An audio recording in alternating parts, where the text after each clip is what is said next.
মেয়ে প্রথমবার বুঝলো মা আসলে একজন শিক্ষক। মা শুধু খাওয়ায় না, শেখায় না, শুধু আদর করে না, একজন প্রকৃত মানুষ হিসাবে গড়ে তোলে।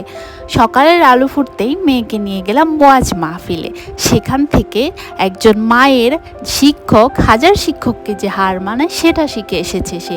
তারপর ওকে একটা বইয়ের দোকানে নিয়ে গেলাম। মেয়ে বই দেখে খুব খুশি। সে জানতো না মা শুধু বই কিনবে না, তার চিন্তার জগৎ খুলে দেবে।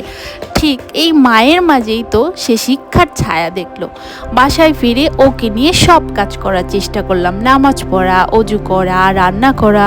জ্ঞান যতই হোক আল্লাহর সামনে মাথা নত করলে তা বরকতময় হয়। মেয়ে চুপচাপ করে আমার সব কথাই শুনলো। জীবনে এমনই ভালোবাসা দিতে হয় যে শুকিয়ে যাচ্ছে তাকে একটু পানি দিলে আবার প্রাণ ফিরে পায়। রাসূলুল্লাহ সাল্লাল্লাহু আলাইহি সাল্লাম বলেছেন, তোমাদের মধ্যে সেই ব্যক্তি সর্বোত্তম যে তার পরিবার পরিজনের কাছে উত্তম আচরণ করে। সে প্রথমবার বুঝতে পেরেছে মায়ের ছায়ায় থাকা মানে শুধু নিরাপত্তা নয়, শিক্ষা, আদর্শ এবং জীবন চালানোর দিক নির্দেশনা পায়।